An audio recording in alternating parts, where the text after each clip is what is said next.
we are celebrating today.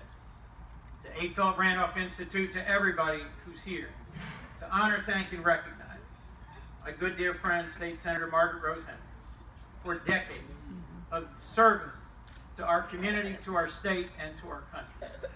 And to everyone who's gathered here in the spirit of Martin Luther King, let me just briefly say I cannot believe where we are. I don't mean I can't believe I'm in Newcastle, Delaware. I don't mean I can't believe I'm in Wilmington. I'm thrilled to be here. Because in this environment, every day in Delaware is better than any day in Washington. But I got asked a question on national TV, on CNN first thing this morning. I did not think I would be asked again. In the 8 years that I was involved in public life previously, I felt we made steady, positive progress towards healing and addressing America's founding sin. The sins of white supremacy, of slavery, of racism, which have so deeply divided our nation so long. We had made great and sustained progress. Lots of work left to do. Hard things left to tackle. But an optimistic trajectory that I thought we had irreversibly turned towards a positive future. I was proud to represent our nation. I visited Haiti. I visited Liberia. Now I have a president, our president, who questions whether people from these nations are welcome, whether they add to our country.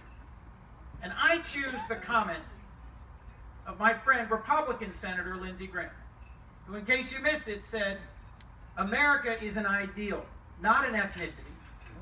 America is a place of open arms and welcome for people of all backgrounds, all stripes and orientations, all political registrations, to find a way together.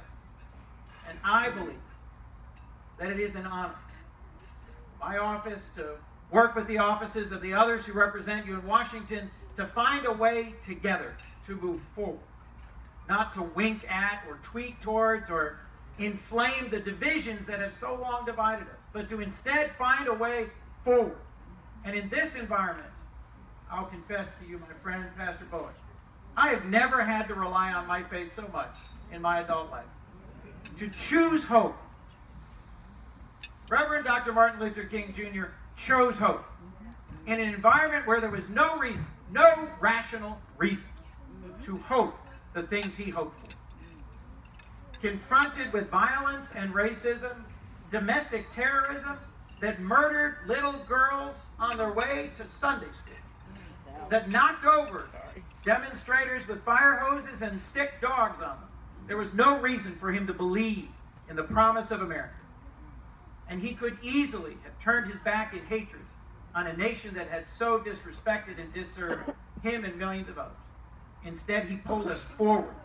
He insisted on a righteous indignation rooted in love, rooted in hope, and pulled us forward. Let us here in Delaware be determined to show that same spirit as Senator Margaret Rose Henry had, extending a hand to those who might have different political priorities or views, being willing to forgive those who repent, being willing to be reconciled with those who've done wrong, but rooted in a hopefulness that is a kingdom-centered hopefulness that rests on the promise of our nation, a promise which together in Delaware we have real chances to fulfill. Thank you for the chance to serve you in Washington.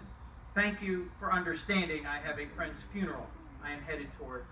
And know that I pray every day that I actually fulfill the charge you give to Congresswoman Blunt Rochester and Senator Carper and to me, to carry forward in Washington the positive, hopeful, constructive, and loving spirit of our home state of Delaware.